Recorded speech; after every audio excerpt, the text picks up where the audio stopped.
Iran की missile power Israel पर हमले के लिए तैयार है। ये वार्निंग ईरान से आई है। ईरान जून में हुए युद्ध की याद दिला रहा है। ईरान के सर्वोच्च नेता अली खामेनेई के जनरल दावा कर रहे हैं कि इस बार युद्ध हुआ तो नई तरह की मिसाइल से होगा।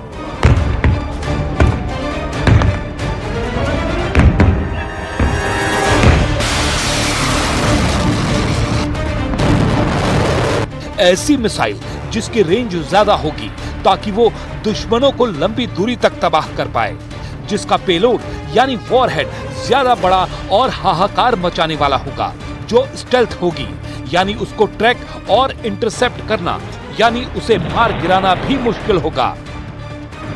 ईरान के कमांडर दावा कर रहे हैं कि उसका नया मिसाइल जखीरा इतना खतरनाक होगा कि इजराइल को सरेंडर करने में 12 दिन का वक्त नहीं लगेगा। ईरान इस बार ऐसा जवाब देगा कि इजराइल 12 घंटे के अंदर सरेंडर कर देगा, यानी 12 दिन नहीं 12 घंटे वाली वार्निंग ईरान की तरफ से जारी की जा रही है।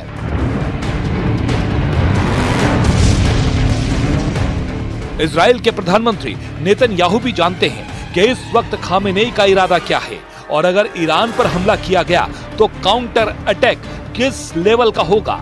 इसलिए इजराइल में ईरान के मिसाइल पावर को लेकर सायरन बजना शुरू हो गया है।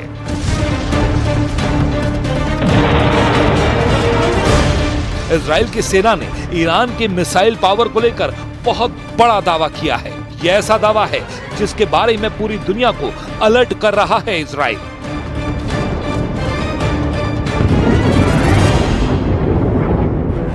इजरायली सेना के एक बड़े कमांडर ने इजरायली संसद को बताया है कि ईरान ने जून में हुए युद्ध के बाद अपनी बैलिस्टिक मिसाइल का प्रोडक्शन बढ़ाना शुरू कर दिया है। उसके मिसाइल ज्यादा रेंज की भी हैं, बड़े वॉरहेड से भी लैस हैं और उनको रोकना पहले जैसा आसान नहीं होगा।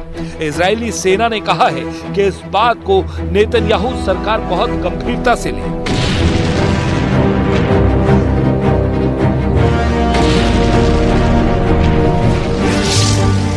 पहले नेतन्याहू ने खुद दावा किया था जो अब झूठा साबित हो रहा है।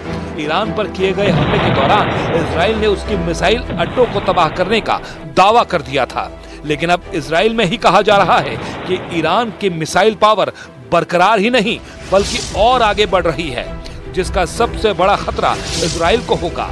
13 जून 2025 को इजराइल की एयर स्ट्राइक की शुरुआत हुई थी और फिर 24 जून को युद्ध विराम हुआ था, लेकिन दोनों के बीच एक बार फिर तनाव बढ़ने लगा है और इसी को लेकर नेतन्याहू 29 दिसंबर को डोनाल्ड ट्रंप से मिलने वाले हैं।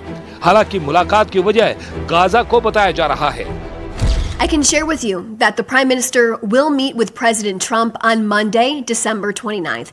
They will discuss the future steps and phases and the international stabilization force of the ceasefire plan. Let's remember how this ceasefire plan came to be. With the military pressure Prime Minister Netanyahu put on Hamas while our troops entered their stronghold of Gaza City and the diplomatic pressure President Trump put on Hamas. This is why we are here. We cannot forget how we got here. The third phase of this plan will be focused on the de-radicalization of the Gaza Strip.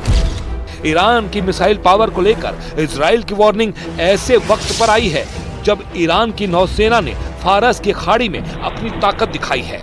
Iran ने यहां युद्धाभ्यास में cruise missile से लेकर ballistic missile और drone attack को आजमाया है। ईरान के रेवोल्यूशनरी गार्ड्स ने फारस की खाड़ी में जब से यह युद्धाभ्यास किया है उसके दुश्मन चौकन्ने हो गए हैं। ईरान के पास एक मजबूत एंटी शिप वाली मिसाइल पावर भी है और यही इसे इस बेहद खास समुद्री इलाके में सबसे बड़ी मिलिट्री पावर बना देती है। अब ईरान की नौसेना के कमांडर बता रहे हैं कि समुद्री इलाके पर दबदबा कायम रखने के लिए उसकी नई मिसाइल तैयार है।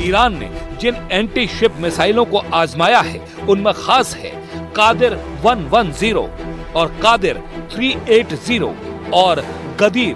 कादिर 110 की रेंज 300 किलोमीटर है, जबकि कादिर 380 की रेंज 1000 किलोमीटर से ज्यादा है।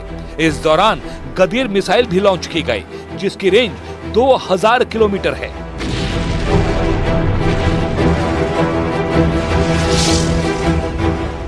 ईरान का मैसेज साफ है कि उसके समुद्री इलाके में दुश्मन कम से कम 2000 किलोमीटर दूर रहे, नहीं तो वो उसका जहाज डुबोने से हिचकेगा नहीं।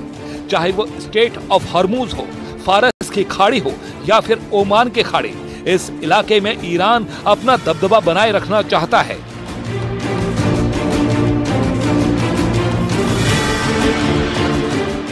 हॉर्मूज वाले समुद्री गलियारे में ईरान ने अपनी मिलिट्री ताकत दिखाने के लिए 2 जंगी जहाज उतार दिए हैं। इनमें एक का नाम है कुर्दिस्तान, नाम कब्रिस्तान है और मकसद फारस की खाड़ी में अमेरिकी नौसेना के कब्र खोदना है। तेल के टैंकर को एक हेलीकॉप्टर बेस बनाकर समंदर में उतार दिया गया है। यह ईरान के स्पेशल ऑपरेशन के लिए ऐसा लॉन्च पैड है जिसकी रेंज में पूरी फारस की खाड़ी होगी। इस जहाज को गौर से देखिए, यहाँ हेलीकॉप्टर के लिए हेलीपैड भी है। आसपास दुश्मन के जहाजों पर अटैक के लिए इस पर एंटी शिप मिसाइल भी तैनात की गई है, जिससे दुश्मन जहाजों को टारगेट किया जा सकता है। इसमें एयर डिफेंस मिसाइल भी लगाई गई है ताकि दुश्मन के हवाई हमलों को नाकाम किया जा सके। कुल मिलाकर ये युद्ध लड़ने के लिए एक कंप्लीट पैकेज है। अब देखिए ईरान का संघंद डिस्ट्रॉयर, जो अब मरम्मत के बाद दोबारा नौसेना में शामिल किया गया है। यानी अपने समंदर में ईरान को काबू में करना आसान नहीं होगा, ये गारंटी खामनेई की नौसेना बार बार दे रही है। इस जहाज को फिर से कमीशन करने के लिए पहुंचे ईरान में army chief major general Amir Hatami. उन्होंने कहा कि फारस की खाड़ी में ईरान की मर्जी के बगैर कोई हरकत मुमकिन नहीं और खाड़ी से बाहरी देशों की सेनाओं को हटना पड़ेगा। इजराइल और अमेरिका से लगातार धमकियों के बीच पश्चिम एशिया में एक और युद्ध का खतरा लगातार बना हुआ है। ईरान पर कब किस वक्त अगला हमला होगा, ये बात सिर्फ और सिर्फ नेतन्याहू या फिर डोनाल्ड ट्रंप जानते हैं। 13 जून को ईरान पर हुए हमले को ट्रंप ने पहले सिर्फ इजराइल की हरकत बताया था, लेकिन बाद में उन्होंने कबूला कि ईरान पर लॉन्च किया गया अटैक मिशन इजराइल का एक्शन था, लेकिन इस एक्शन के इंचार्ज वो खुद थे। ऐसे में ट्रंप और नेतन्याहू दोनों पर भरोसा करना ईरान के लिए बहुत मुश्किल है।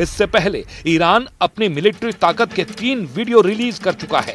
ईरान अब तेहरान की सड़कों पर दिखा रहा है कि उसकी फौज किसी भी युद्ध को लड़ने को तैयार है और अगर इजराइल या फिर अमेरिका ने फिर जरूरत दिखाई तो ईरान की सेना कमर तोड़ जवाब देगी।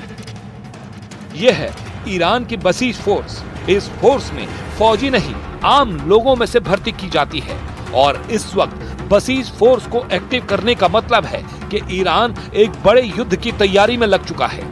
बसीज का वीडियो दिखाकर ईरान अपनी ताकत का इजहार कर रहा है। ईरान बता रहा है कि उसका हर हिस्सा इजराइल और अमेरिका के खिलाफ वॉर मोड में जा चुका है। ईरान के 3 कमांडरों ने अमेरिका और इजराइल को बहुत बड़ी धमकी दी है। ईरान में ऑपरेशन रूम के नए commander major general Ali Abdullahi ने डराने वाला बयान दिया है। उन्होंने कहा है कि ईरान से लड़कर इजराइल को बहुत बड़ा झटका लगा है। ईरान में ब्रिगेडियर जनरल अली जहान शाही ने कहा है कि इजराइल की सेना पूरी तरह फेल साबित हुई है। ईरान की मिसाइल पावर पूरी तरह सुरक्षित है और लॉन्च होने को तैयार है। ईरान में army chief major general Amir Hatami ने कहा है कि फारस की खाड़ी में ईरान की मर्जी के बगैर कोई हरकत मुमकिन नहीं और खाड़ी से बाहरी देशों की सेनाओं को हटना पड़ेगा। ये तीनों कमांडर बता रहे हैं कि ईरान इस वक्त युद्ध के लिए पूरी तरह तैयार है।